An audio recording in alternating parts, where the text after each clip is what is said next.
봅시다.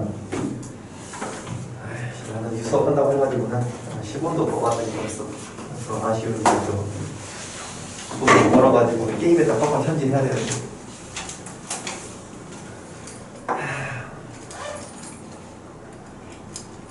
자, 우리 3주 동안 해야 될 수업이 뭐냐면은 조선 후기 시조들이랑, 그러니까 첫째 주하고 둘째 주는 조선 후기 시조를 다뤄볼 생각이고요. 뭐 정답 보고 있어. 정답인 것 같아요. 뭐부터 잘못되나?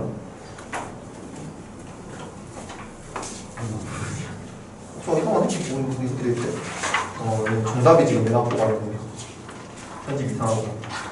웨스트 보고 계십니다. 여러분들 정답이 왜 맨 앞으로 가 있네요. 1번 작품부터 보면 됩니다. 내가 복사한 게 아니라서. 아무튼 2주 동안은 조선 후기의 시조들을 볼 것이고요. 3주째에는 조선 후기 가사 하나 아니면 2개 정도 보도록 하겠습니다. 그래도 가사는 한 번 정도 읽어봐야지. 내가 모의고사 풀 때에는 가사 같은 경우는 최대한 피해가라고 말씀드렸었죠. 피해가라고. 그래도 뭐 연습할 수 있을 때에는 한 번쯤 연습해보는 게 좋다고 생각을 합니다. 뭐 누왕사나 아니면 일동장유가나 만원사 이런 작품들 해볼 건데 세 작품 전부 다 이미 수능에 나왔어요. 이미 수능 나왔고 유명한 작품들로 연습은 해볼 것입니다. 조선 후기에는 우리 조선 전기 때는 어떤 시조들이 많이 보이던가요? 사대부들의 시조하고 그 다음에 기녀의 시조, 이렇게 두 가지를 공부를 많이 했어요.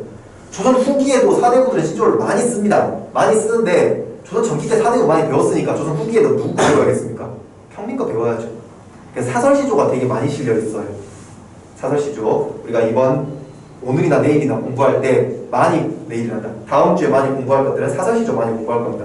틈틈이 평시조도 보이긴 한데 그 평시조가 사대부 것도 있지만은 중인들, 가객들의 시조도 들어있습니다. 가객들의 시조. 조선 후기라는 걸 좀 기억해 주시고 약간의 조선 전기와의 차이점이 무엇인지 느끼시고 또 조선 전기에서 배웠던 것들까지 조선 후기에 적용을 시켜가지고 이해해 보시면 좋겠습니다. 시작을 해보도록 하죠.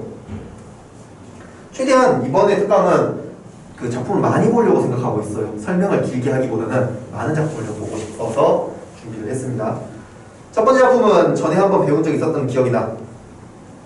국화야 너는 어이라는 그런 작품입니다. 형님 우리 몇 주 전에 이 작품 배웠던 거 기억나십니까? 기억나? 동현이도 기억납니까? 기억 안 나? 나 동현이 기억 안 나니까 여러분들 한번 속으로 한번 읽어보세요. 이 작품 제가 시간을 조금 드릴 테니까는 한번 읽어보시고 주제가 무엇일지를 떠올려 보시기 바랍니다. 위에 써있긴 하지만 위에 보지 마시고 그냥 한번 주제가 뭘까 생각해 보시기 바랍니다.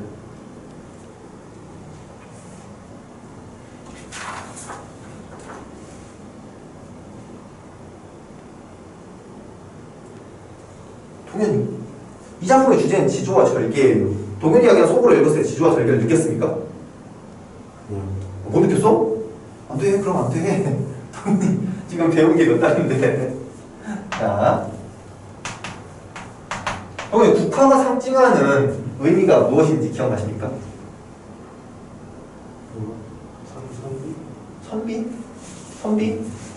선비긴 한데 선비의 지조와 절개를 드러낸 것이 국화라고 했었죠. 봄에 매화, 가을에 국화, 겨울에 대나무와 소나무까지. 이것들이 뭐예요? 지조와 절개, 선비들의 지조와 절개를 드러내는 관습적인 상징물들이라고 말씀을 드렸었습니다. 국화가 보이면은 거의 90% 지조와 절개라고 이해를 하시면 돼요. 물론 기녀가 지었다거나 중인이 지었다면 다르게 해석해야겠죠. 그냥 국화로 봐야 되는데 사대부가 지었을 경우에는 지조 절개로 해석하셔야 됩니다. 읽어봅시다. 국화야 너는 어이하여 3월 동풍 다 지내고 3월 시조에서 보이는 3월은 음력이라고 했습니다. 즉 플러스 2 해가지고 5월이라고 이해하셔야 돼요. 국화야 너는 어이하여 5월에 동풍을 다 지내고 형제 동풍은 뭐라고 해석하라고 했죠? 봄바람입니다. 봄바람. 동쪽은 봄이에요. 어찌하여 봄바람은 다 지나가게 하고 낙목한천 떨어질 낙자에 나무 목자예요. 즉 나뭇잎이 떨어진다는 말입니다. 자, 나뭇잎이 떨어지고 차가운 하늘에 즉 가을이나 겨울에 너 홀로 피어 있느냐. 아마도 오상고절은 그 서리가 내리는 날 외롭게 고고하게 절개를 지키는 것을 오상고절이라고 합니다. 서리 내리는 날 외롭게 절개를 지키는 것은 너뿐인가 하노라. 이렇게 이해하시면 됩니다. 자, 제일 중요한 것은 뭐라고요? 국화를 보면서 지조와 절개를 떠올릴 줄 아셔야 됩니다. 이게 힌트예요. 국화를 보면서 지조와 절개를 떠올릴 줄 알아야 됩니다. 동일 다시 한번 강조할게요. 매와 국화, 대나무는 대, 혹은 주, 소나무는 송, 혹은 솔 이런 소리가 나왔는데 아무 생각 없이 그냥 매워? 이러시면 안 된다고. 지조와 절개라고 떠올릴 줄 아셔야만 그게 실력입니다. 동풍은 봄바람이고요. 낙목 환천은 가을이고 그 다음에 오상고절은 절개라고 말씀을 드렸습니다. 여기 사용되어 있는 표현 기법을 말하라고 한다면은 지금 여기 나오는 국화를 너라고 지칭하고 있어요. 초장하고 종장에서 너라고 부르고 있습니다. 자연으로를 너라고 청자로 지칭해서 내 말을 들을 수 있도록 표현하는 기법 뭐라고 하겠습니까? 리우리? 국화를 너라고 부르는 표현 기법을 뭐라고 하겠습니까? 의인법. 의인법. 의인법을 통해서 지금 어떤 효과를 얻을 수가 있습니까? 국화에 대한 친밀감 형성. 이렇게 보시면 됩니다. 아시겠죠? 이 작품은 여기까지 정리하시면 됩니다. 자, 뭐 이정보라는 사람은 아마 사대부였던 것 같아요. 이런 지주와 절개의 주제의식을 드러낼 수 있는 사람은 사대부밖에 없습니다. 그렇죠? 거의 조선 전기하고 다를 바가 없는 작품이었습니다. 넘겨보도록 하죠. 두 번째 작품입니다. 형준이, 우리 옛날에 우국이라는 우국, 근실 우자의 나라국, 우국이라는 주제의식을 가진 작품들을 배웠었어요. 어떤 작품들이었지? 우국이라고 할 때 이 나라가 어느 나라였습니까? 고려. 500년 도읍지를 필마로 돌아들어 라는 작품들. 500년 도읍지였던 고려의 500년 수도였던 개성의 궁궐 만월대를 한 필의 말을 타고 돌아가 보니까는 지금은 조선이야. 옛날에 그 광활하고 융성했던 화려했던 그 성의 모습은 사라지고 지금은 풀밖에 안 자라있어. 거기서 느껴지는 무상감, 이런 것을 배웠던 게 조선 초기의 우국이라는 주제를 가진 작품들이었습니다. 근데 조선 후기로 오면 우국이 좀 나뉘어져요. 첫 번째 우국은 여기다가 고려라고 쓸게요. 고려가 망함을 어떤 슬퍼한다거나 이러한 노래들은 500년이라는 단어가 보이면은 아, 이게 고려를 가리키는구나 라는 힌트를 얻을 수가 있었습니다. 조선시대 때 우국이라는 주제를 드러낼 수 있는 다른 시대 뭐가 있을까요? 조선 초기에 고려를 가리키는 우국이 있을 수 있고요. 두 번째는 임진왜란이 당연히 있겠지만은 임진왜란은 시조가 남아있지 않아요. 언제가 되냐면 병자호란. 우리 교과서에서 많이 볼 수 있는 것은 병자호란 시기의 우국을 볼 수가 있습니다.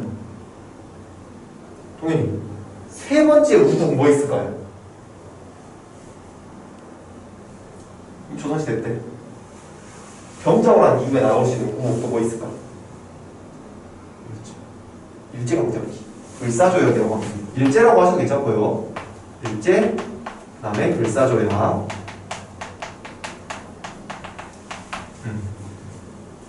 자, 시조에서 볼 수 있는 우국은 이렇게 세 가지예요. 세 가지.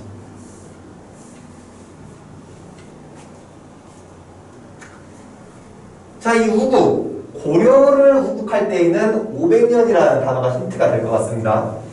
병자호란의 우국인지를 어떻게 하냐면은 뭔가 나라를 두고 떠난다라는 내용들이 보이면 병자호란 때예요. 나라를 두고 떠난다라는. 그러면은 병자호란 때 우국의 작품이라고 대충 이해하시면 될 것 같습니다. 일제강점기는 지금 나라가 망했다라는 의미가 보입니다. 망했다. 이때는 조선시대 때 고려를 보면서 망했다라고 생각하는 거예요. 이미 망했어. 여기는 자신이 살고 있는 조선이 지금 망하고 있는 모습을 써놓으면은 일제로 보시면 될 것 같습니다. 아무튼 이렇게 우국은 조금 다양한 시대적 상황을 배경으로 깐 채 창작이 된다라고 기억을 해주십시오. 자, 한번 읽어봐 봅시다. 이 작품. 여러분도 눈으로 한번 읽어봐 보세요. 과연 이 세 개 중에서 어디에 속할 것인지.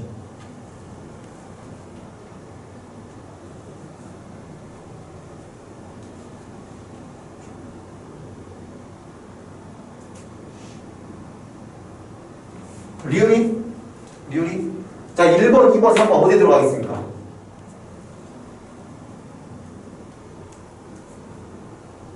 다 말해줬잖아. 이거 뭐 힌트 다 말했으니까. 몇 번? 병자호란. 2번이죠. 2번. 병자호란. 병자호란 때 우국시로서는요 거의 대부분 어떤 작품이 지어지냐면요, 자, 병자호란 때 우리가 항복을 합니다. 인조가 그 청나라의 황제에게 항복을 해요. 항복을 할 때 포로로 잡혀가지고는 청나라에 가게 됐던 그런 사람들이 있습니다. 포로로서 청나라에 가게 된 사람들이 있어요. 이 사람들이 시를 쓴 것들을 우리가 교과서에서 볼 일이 있습니다. 문제에서 이 포로로 갈 때 쓴 사람들의 시를 볼 경우가 많아요. 그러니까는 이러한 내용이 나타나는 거예요. 읽어보겠습니다. 가노라 삼각산아, 나 간다고. 삼각산이 어디 있습니까? 삼각산이 지금 북한산이가 그럴 거예요. 지금 우리나라 북한산 있잖아. 북한에 있는 산 말고 우리 북한산 남쪽에 있어요. 북한산 나 정확히 모르지만은 남쪽에 있어. 자, 가노라 삼각산아, 잘 있어 삼각산아, 나 갈게. 다시 보자 한강수에. 한강수는 지금 말한 한강입니다. 한강아, 다시 보자. 나 떠나지만은 다시 보자 한강아. 고국산천, 우리 고국의 산과 하천들을 떠나고자 하랴마는, 자, 떠나고 싶다고요? 안 떠나고 싶다고요? 안 떠나고 싶다죠. 내가 떠나고자 하랴마는, 떠나기 싫다고. 하지만 시절이, 지금 시절이 한이는 많이라는 뜻입니다. 많이. 지금 시절이 많이 수상하니 내가 올 수 있을지 올 수 없을지 모르겠노라. 올똥말똥 하여라. 이런 작품입니다. 김상원이라는 작가는요, 주화파, 척화파, 즉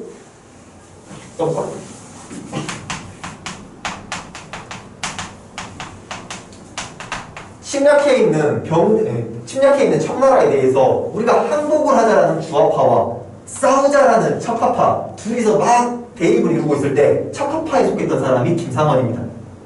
주화파에 속해 있는 사람은 이제 뭐 최명길이라는 사람으로서 들어본 적이 있으신지 모르겠네요. 그래서 뭐 주화파 최명길이 항복 문서를 써가지고는 청나라 황제한테 주려고 하니까는 그걸 김상원이 낚아채가지고 찢어버린다고. 으아! 하고 찢어버려요. 그렇듯이 둘이서 얼음을 그리면서 싸웠던 사람들이에요. 물론 둘 다 포로로 청나라에 붙잡혀갑니다.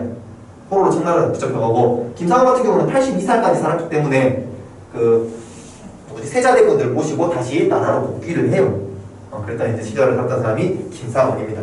어찌됐건 나라를 떠나면서 그 슬픈 마음, 나라를 걱정하는 마음을 쓴 시조라고 보시면 되겠죠. 동인 어떻게 이 시조 다시 보면은 이런 거 떠오를 수 있겠습니까? 우국이라는 말 떠오를 수 있겠어요? 여기서 말하는 삼각산이라 할지, 한강수라 할지, 고국산천이라 할지 이런 것들을 우리 조선이라고 이해할 수 있겠습니까? 그래서 여기를 떠나는 것을 슬퍼한다 생각되면은 병자호란이구나. 이때 보시면 되겠습니다. 거의 비슷한 작품들 많이 있어요. 이때 포로로 떠나간 사람들이 다 이런 작품 지었어. 저기 임명여고 2학년 1학기 기말고사에 선택지 시조로서 이런 비슷한 이 시기에 쓰여진 작품이 나왔거든요. 근데 나도 처음 보는 작품이었어. 처음 보는 작품이지만 그 포맷은 거의 비슷해요. 우리나라를 두고 떠나는 모양을 보여줍니다. 이런 식으로 이해하시면 돼요. 자, 두 번째까지 읽어보았습니다. 세 번째로 넘어가 보도록 하죠. 자, 효종입니다. 작가가 효종이에요. 효종이 누구야? 이 사람 포로로 청나라로 끌려갔던 왕자가 2명 있었습니다. 소현세자하고 복림대군. 소현세자는 고국으로 돌아오자마자, 조선으로 돌아오자마자 2달 만에 죽습니다. 자기 아빠가 인조가 양먹여가지고 죽여요. 독살하고. 효종이 그 뒤를 이어가지고 왕이 됩니다. 어떤 작품인지 보도록 하죠. 자, 청강의 비 듣는 소리, 그 무엇이 우읍관데 만산 홍록이 휘두르며 웃는 거야. 두어라 춘풍이 몇 날이리 우을 대로 우어라 라고 되어 있습니다. 혹시 무슨 작품인지 이해되시나요?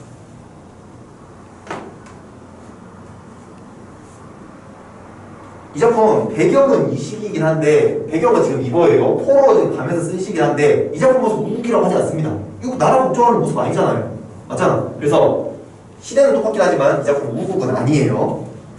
해석을 해드리겠습니다. 자, 청강은 강이라고 해석하세요. 그냥 강, 푸른 강. 푸른 강에 비 떨어지는 소리. 비 듣는 소리는 비 떨어지는 소리예요. 비 떨어지는 소리. 그것이 무엇이 우습길래. 만산 홍록. 만산 홍록 옆에다가 청나라 군사라고 적어주세요. 청나라 군사. 청나라 군사, 청나라 군대. 그러니까 산을 가득 채우고 있는 꽃과 풀들이 그게 만산홍록인데 청나라 군사를 비유적으로 지금 나타내고 있는 단어인 것입니다. 만산홍록이 휘두르며 비웃는 거냐. 위 문장하고 연결지어서 이해해 보시기 바랍니다. 강에 떨어지는 빗소리, 그게 뭐가 우습길래 저 청나라 군사들은 휘두르면서 웃고 있는가, 비웃고 있는가? 그럼 비 떨어지는 소리는 사실상 뭘 의미할까요?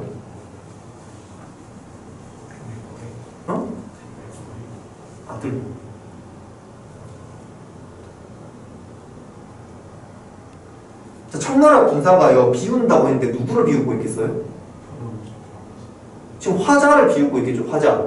화자 포로로 끌려가고 있는 화자를 비우고 있는 것입니다. 그러면은 비 떨어지는 소리는 어떤 식으로 이해할 수 있냐면은 화자가 흘리는 눈물로 이해할 수가 있는 것입니다.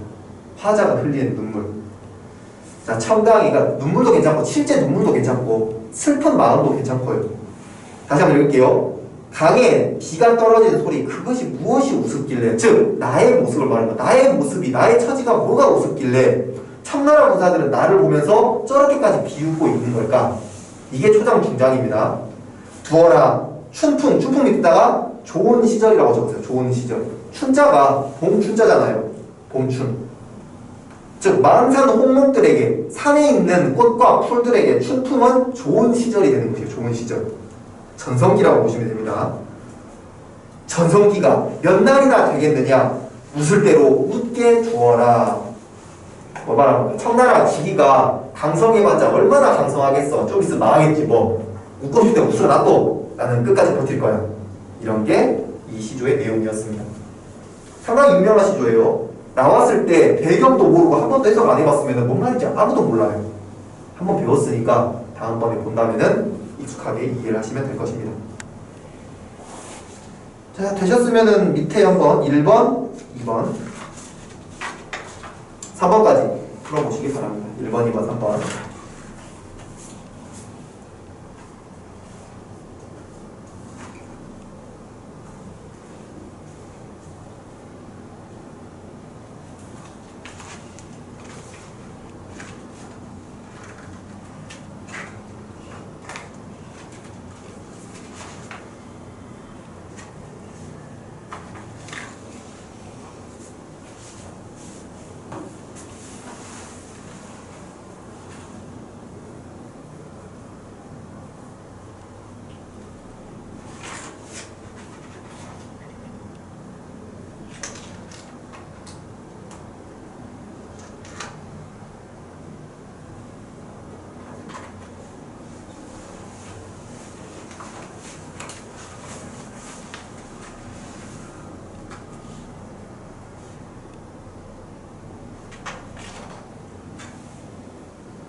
됐습니까? 형제 동의 됐어요?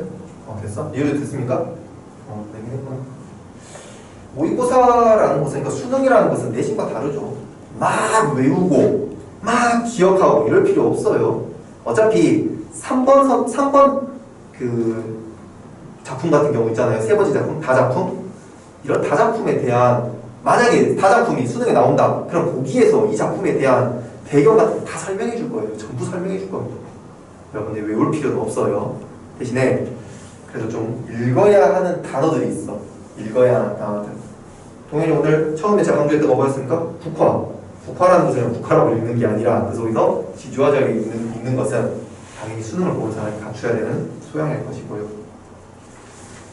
그 다음에 뭐 가노라 삼박사나 이런 작품 보면서 이게 병자호라는 데 떠나는 포로들의 이야기다. 이 정도 알고 있다면 당연히 해석할 때 도움을 받을 것이고요. 자, 1번의 정답. 형지 뭐라고 했습니까? 3번의 정답이죠. 자연물의 인격을 부여하여 화자의 생각을 드러내고 있다. 세 작품 전부 다 의인법이 사용되고 있습니다. 3번이 정답이에요.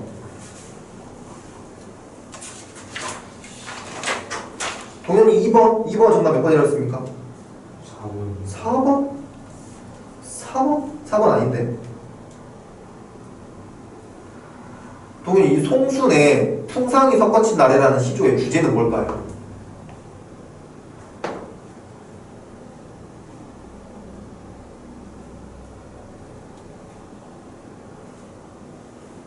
주제 뭐예요, 동현이? 내가 동현이한테 물어보는 이유가 있잖아. 왜? 지주와 절개 국화 때문에. 옛날에 배운 적 한 번 있어요. 자, 뭐 명종이 길을 가다가, 경복궁에서 길을 가다가 국화를 발견해. 그래가지고 저 국화 꺾어가지고는 저기 옥당 홍문관에다가 보내라고 합니다. 보내서 어떻게 할까요, 전화? 시 한 편씩 지으라고 그래. 국화를 소재로 해가지고 시 한 편씩 지으라고 해. 그랬더니 많은 신하들이 모여가지고 야, 뭐라고 지어야 되냐? 수고하고 있는데, 그때 젊은 선비인 송순이 제가 짓겠습니다 라고 해가지고 이 시조를 지었습니다.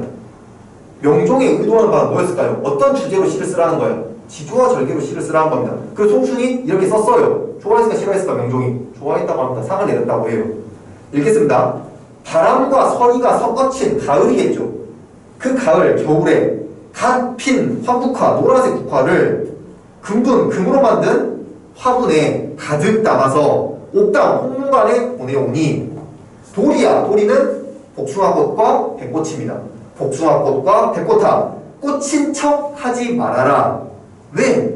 너네는 예쁘지만은 봄에 다 지잖아. 가을까지 피어있지 못하잖아. 지주와 절개 안 지키잖아. 님의 뜻을 내가 알겠구나. 님의 뜻 뭐예요? 지주와 절개를 나에게 바쳐라. 그 뜻을 내가 알겠구나. 그러니까 나는 황국화, 네가 최고라고 칭찬할 거야. 선택지 5번. 대조를 사용하여 고통스러운 삶의 현실을 고발했다. 대조는 사용되어 있어요. 대조는 사용되어 있습니다. 가에도 사용되어 있나? 가 같은 경우에도 사용이 안 됐구나. 2번은 대조가 사용되어 있어요. 2번이 아니라 2번의 보기 작품은 대조가 사용되어 있어. 근데 가 작품에는 대조 자체가 없어요. 가에서 국화하고 대조되고 있는 소재 뭐 있습니까? 없어. 그래서 정답이 5번입니다. 고통스러운 삶도 아니고요. 선택지 4번은 중심 대상이 다른 대상보다 우위에 있음을 나타냈다. 보기 같은 경우는 도리, 복숭아꽃과 백꽃, 이 두 개가 황국화보다 못하다고 하고 있고요. 황국화가 걔네보다 더 뛰어나다고 하고 있고, 첫 번째 작품에서는 첫 번째 작품도 대조가 약간 있긴 하겠다. 그러니까 나머지 꽃들은 전부 다 떨어져 버렸는데 너 홀로 오삼고절을 지키고 있다라고 하고 있는 거 보니까는 나머지 꽃들과 국화가 대조되어 있다라고 생각할 수 있을 것 같습니다. 대신에 고통스러운 삶은 아니지. 그래서 나머지 꽃들과 우위에 있음을 알리는 것이 첫 번째 작품에도 담겨 있으니까 2번의 정답은 5번이 되겠습니다. 2번에 4번은 맞는 말이 되겠습니다. 5번이 결국은 정답이죠. 자, 그 다음에 3번, 리율이 3번 정답 몇 번이라고 했습니까? 3번이 정답이죠. 청강은 뭡니까? 표정이 마음이라고 보면 되겠죠. 내 마음에 떨어지는 눈물소리, 이렇게 해석하면 되는 것이 청강이기 때문에 긍정적 공간 아니죠. 슬픈 공간이죠. 슬픈 공간. 예상적인 공간이라고 하면 맞을 것 같습니다. 자, 여기까지 한번 살펴보았어요. 자, 뒤로 넘겨서 4번 논반가라 기억내고 보겠습니다. 뭐 처음에 봤던 세 작품은 약간 좀 좀 우울하고 쓸쓸하고 그랬어요. 이제 이어지는 것은 색깔이 많이 다릅니다.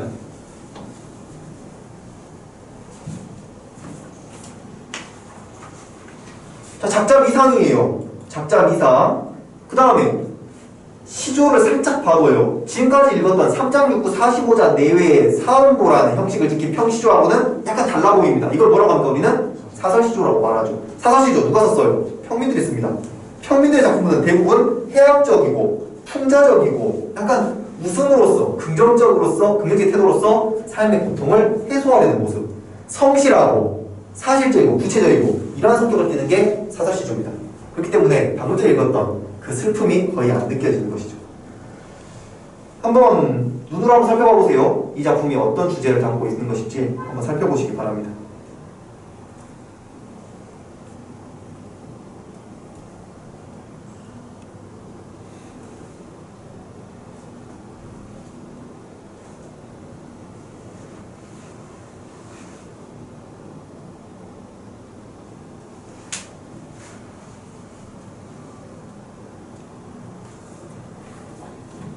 동현이? 이 작품의 화자의 직업은 뭘 것 같아요? 농부일 것 같죠? 자, 그 농부의 마음은요, 지금 뭐 즐거울 것 같습니까? 아니면 슬플 것 같습니까? 즐거울 것 같죠? 제가 이 질문을 왜 했냐면은 맨 마지막 줄에 어이갈고 하더라 이 문장 때문에 이 질문을 드린 거예요. 같이 한번 읽어보고 여기 한번 해석을 해보도록 하겠습니다. 동현이가 대답한 게 맞아요. 농부의 어떤 즐거운 마음? 이 정도로 해석하시면 좋겠습니다. 농부가 열심히 일하고 느끼는 어떤 여유와 흥치 이런 게 작품의 주제라고 보시면 됩니다. 읽어보죠. 논밭 가라 김 메고 김 메다라는 말은 알아두면 여러 가지 써먹을 때가 있습니다. 형님 혹시 김 메다가 뭔지 알아요?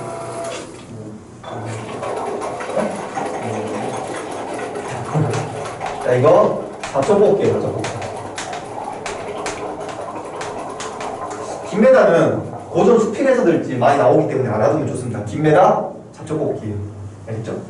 논밭 갈아서 뭐합니까? 갈아서 뭐해? 잡초뽑고 배장방이는 그 옛날에 선조들이 입었던 바지라고 생각하시면 됩니다. 배옷으로 만든 바지라고 보시면 돼요. 뭐 바지를 이렇게 허리 매가지고는 딱 입고 이제 딱 그 뭐 농사지을 준비하는 거죠. 낫을 갈아서 허리에 차고 도끼를 갈아가지고 둘러 매고 일할 준비하는 거죠. 그 다음에 이제 무림산중 이제 뭐 숲이 이제 빽빽한 산속으로 들어가는 겁니다. 무림산속으로 들어가서 삭다리는 이제 나뭇가지라고 보시면 되겠고요. 삭다리, 마른 섭은 땔감이라는 뜻인데 다 몰라도 상관없습니다. 몰라도 상관없어요. 그냥 들어봐 주세요. 자, 나뭇가지, 마른 땔감을 배건이 그 다음에 지게에다가 짊어서 지팡이를 받쳐놓고 지게에 짊어진다는 것은 내가 짊어진다는 게 아니구나.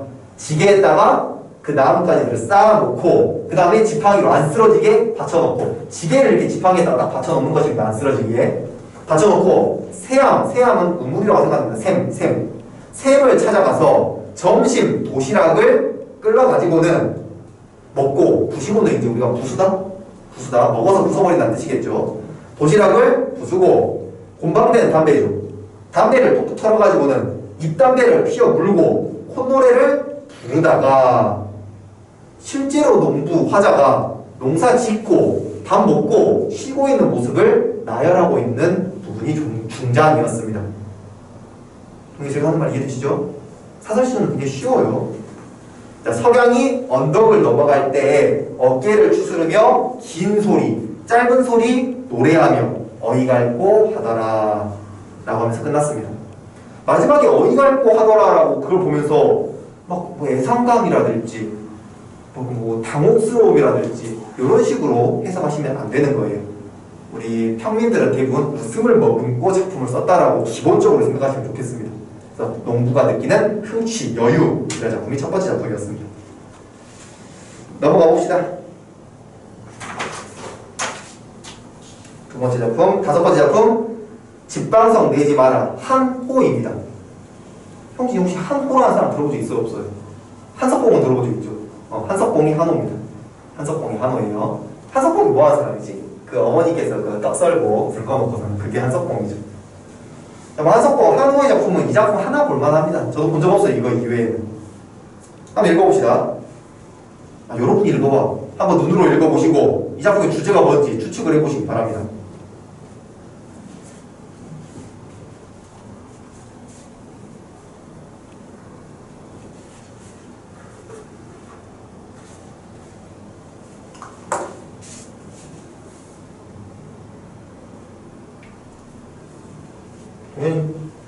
자, 이 작품 주제 뭐라고 하실래요?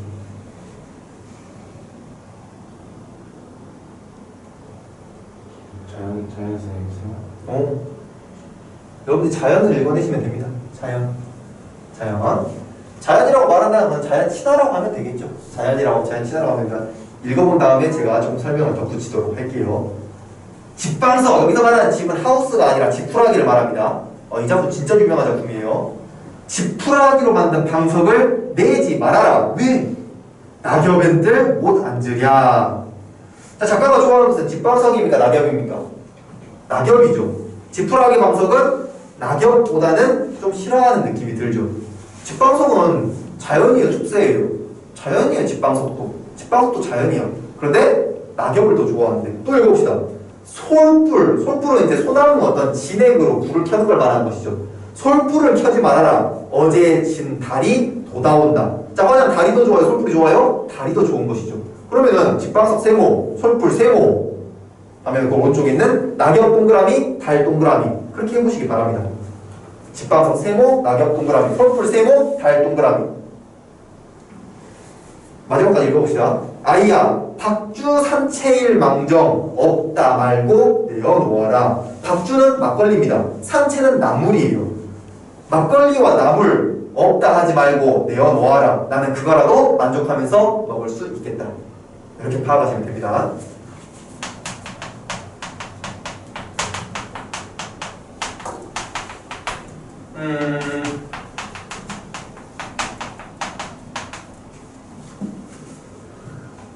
유리는 말할 수 있을까? 유리! 지금 이게 작가가 좋아하는 소재들입니다. 이 소재들을 보면서 어떤 삶을 긍정하고 있다고 생각할 수 있겠습니까? 그렇게 말하면 되나? 자, 이거 어떤 삶이에요? 이러한 것들을 영위하는 삶은 어떤 삶입니까?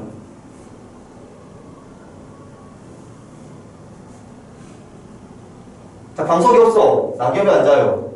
불이 없어. 달빛을 보면서 책을 읽어요. 그 다음에 싸구려술, 막걸리. 그 안주가 나물이야. 고기 안에 나물이야. 이런 삶은 어떤 삶이라고 합니까? 소박한 삶. 가난한 삶. 한석봉은 선비 양반이에요. 뭐가 됩니까? 이렇게 좀 해석해 주십시오. 사대부들에게 있어서 소박과 가난은 뭐라고요? 사대부들에게 있어서 소박과 가난은 진짜 가난이 아니라고 제가 매주 강조를 합니다. 사대부들에게 있어서 소박과 가난은 뭘 말하고 싶은 거예요? 이걸 말하고 싶은 거예요. 이것도 못하는 사람이 세 곳에서 어디서 달빛으로 책을 읽고 농부가 빨리 자고 그 다음날 농사 가야지. 완전 생 뻥이라고요. 소박 가난이 아니라고. 뭘 드러내고 싶은 거예요? 자연을 드러내고 싶은 거예요. 아시죠? 요거 좀 가져가 주시기 바랍니다. 집방석이나 솔불은 자연의 어떤 소재로 만든 것이긴 하지만은 그래도 사람의 손을 좀 탄 거예요. 반면에 낙엽이나 달빛은 사람의 손을 전혀 타지 않는 것이죠. 그래서 무, 위, 자, 연이라는 말이 좀 더 구체적으로 나타납니다. 여기서 말한 무위는 인위적인 것이 없다는 뜻입니다. 인위적인 것이 없이 자연을 그대로 즐기는 것을 무위자연이라고 합니다. 무위자연의 대표적인 작품이에요. 무위자연의 대표적인 작품입니다. 이렇게 하고 넘어가 보도록 하겠습니다. 6번째 작품으로 들어가 보죠.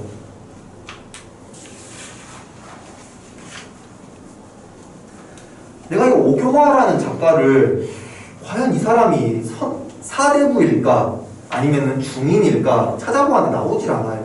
어떻게 보면 나오지 않는 거 보니까 중인이 맞는 것 같기도 하고. 출전이라고 해서 화원악보라고 쓰여있는데 화원악보는 그 가객, 중인이 편찬을 한 거예요. 중인.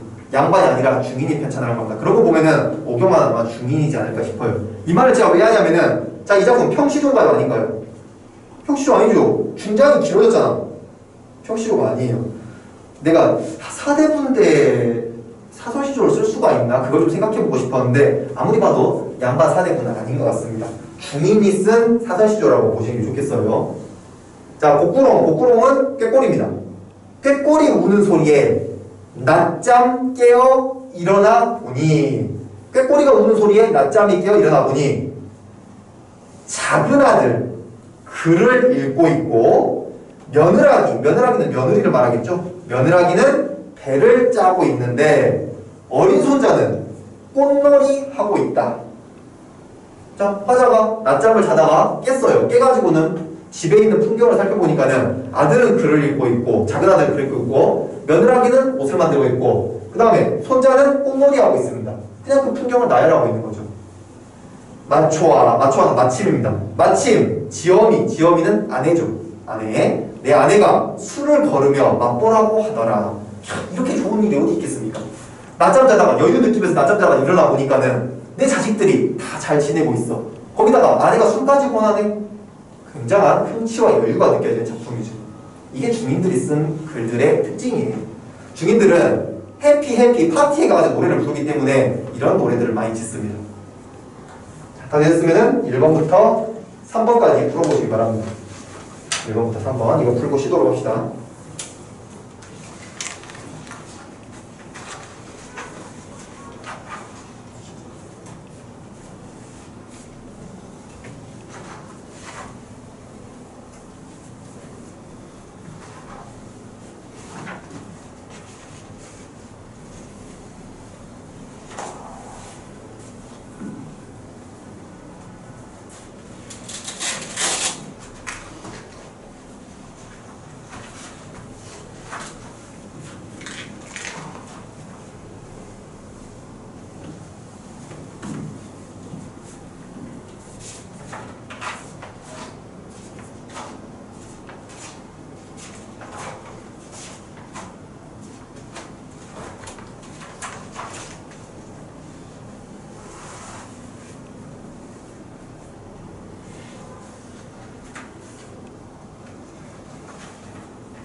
한 개 더 있어요.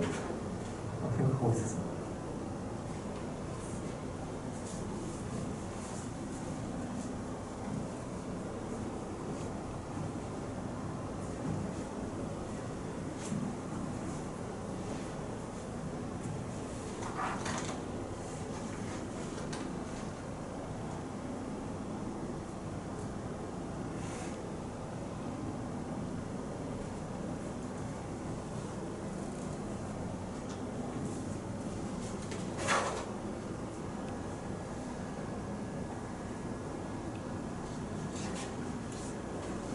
문제 됐고, 동의 됐고, 형기 됐고. 자, 동현이 1번이 몇 번이라고 했습니까? 2번이 정답이죠. 가와 나는 공간의 이동에 따라 행치라고 했는데 공간의 이동이 나타나지 않아요. 가작품 같은 경우는 공간의 이동이 있다고 하면 되겠네요. 가작품은 뭐 왔다 갔다 하는 거 보니까는 무림산중으로 들어간다는 말이 있으니까 공간의 이동이 있지만은 나작품 같은 경우는 공간의 이동이 없습니다. 그래서 정답은 2번이에요. 1번의 선택지 5번. 가와 나는 시조의 정형적 양식. 무슨 말입니까? 평시조의 형식을 말하는 거죠. 3장도 45자 내외. 사음구. 이런 형식에서 벗어난 사설시조의 모습을 보이고 있다. 이런 설명이었습니다. 형태 2번. 자, 2번의 답은 3번입니다. 잘 맞췄어요. 해석을 한번 해드리겠습니다. 위백규는 몰라도 상관없어요. 실학자입니다. 실학자. 조선 후기의 실학자예요. 특히 향촌, 농촌의 어떤 경제력을 높여야만이 우리가 잘 살 수 있다라고 강조했던 사람이었어요. 실제로 자기가 가가지고는 농사일도 하고 실용적인 이론을 많이 펼쳤던 사람입니다. 그다음에 농부가 아니에요. 실제로 농부가 절대 아닙니다. 파머가 아니라 그냥 경험하려고 한 거예요. 대신 실제로 농사는 지었기 때문에 이런 시를 쓸 수 있는 거죠. 총 9수로 이루어져 있는 연시조예요. 9수로 이루어져 있습니다.